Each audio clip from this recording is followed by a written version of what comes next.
My father's laughter still echoes in my skull. Not the warm kind, the cutting kind, the kind designed to evaporate what's left of your self-worth in front of an audience that smells blood. I'm proud of all my children, except the loser at this table. 12 people, 12 witnesses to my public execution. My brother James raised his wine glass. My sister Victoria smirked into her napkin. My stepmother, that's what I call the woman who slithered into our lives 3 years after Mom died, she actually giggled.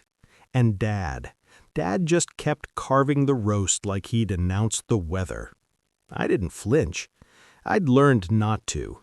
But something inside me, something I'd kept locked behind years of tolerance and swallowed insults, clicked into place like a magazine sliding into a chamber.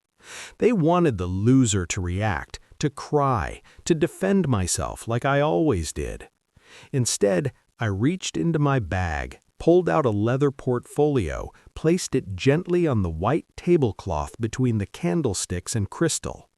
No one spoke. I stood, straightened my jacket, picked up the keys to Dad's '68 Mustang from the sideboard where he always left them, and walked out.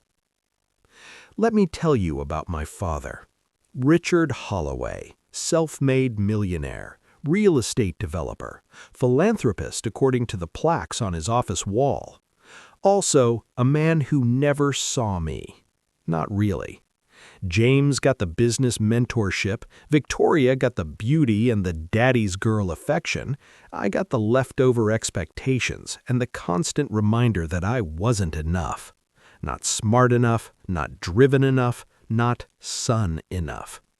3 months ago, I'd asked him for a loan, $20,000 to expand my photography studio. Small potatoes for a man who owned half the commercial district. He'd laughed then, too. You want me to fund your little hobby? Grow up, Alex. Get a real job. I told him I'd prove him wrong. He told me not to waste his time with fantasies. But here's what Richard Holloway didn't know. I'd stopped needing his approval the day I found the second set of books. It started with an accident. I'd been at his office to return some old family photos he wanted digitized.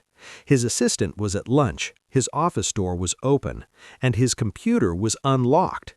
I wasn't snooping, not intentionally, but when you see a folder labeled Personal VH Trust, and those are your dead mother's initials, Vivian Holloway, you open it. Inside, transfer records, account statements, property deeds. All in my name, all signed over by my mother before she died. A trust fund, a commercial property in the downtown corridor, stock portfolios, $3.7 million. I was supposed to receive it at 25. I turned 26 last spring. I'd never seen a penny. I photographed every document with my phone. Hands shaking, heart silent. Then I hired a forensic accountant. Took 6 weeks, cost me $8,000 I didn't have. But the findings were surgical in their clarity. My father had been siphoning my inheritance since the day I turned 25, forging signatures, rerouting dividends, using my property as collateral for his own expansions. James knew. The signatures required a co-trustee.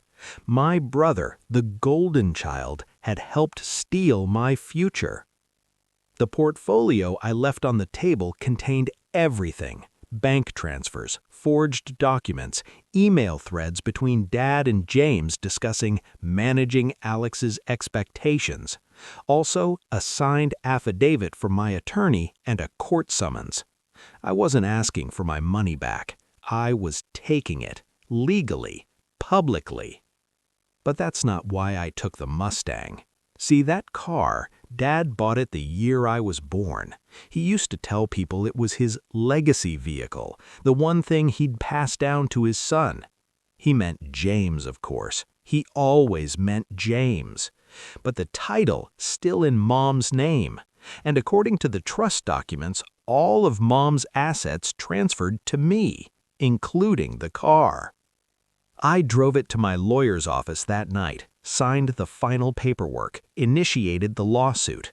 Then I sat in the parking lot and waited for my phone to light up. It took 17 minutes. Dad, what the hell is this? Me, your reckoning. Dad, you ungrateful piece of... Me, see you in court. I blocked his number. Then James, then Victoria's, though hers was just for good measure. The lawsuit took 4 months. They fought. Of course they fought. Dad hired 3 attorneys, tried to claim I'd fabricated documents, that I was mentally unstable, that Mom would have wanted him to manage my assets. The judge wasn't impressed, especially when my forensic accountant testified, especially when the forged signatures were confirmed, especially when James broke down on the stand and admitted everything, not out of remorse, but because perjury carried jail time. I got everything back, with interest, with penalties. $4.2 million once the dust settled. I didn't attend the final hearing, sent my attorney with instructions. No settlement, no reconciliation, no contact. I did, however, send Dad a photograph. Me standing beside the Mustang, newly restored, cherry red paint gleaming. License plate, NL Loser. No message. He'd understand. I sold the commercial property, opened 3 photography studios across the state.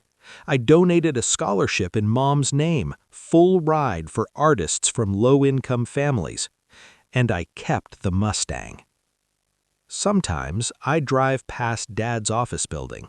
He sold it last year, downsized after the legal fees and the penalties crushed his liquidity. James works for someone else now. I hear he's miserable. Victoria stopped calling after I didn't respond to her 15th apology. I don't hate them. Hate requires investment. They're just strangers now. Strangers who taught me the most important lesson I ever learned.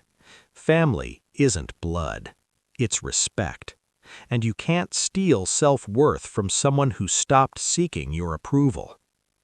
I don't think about that dinner anymore. But sometimes, when I'm driving late at night, windows down, engine purring, I smile. Not because I won, because I walked away. And that's the only victory that ever mattered.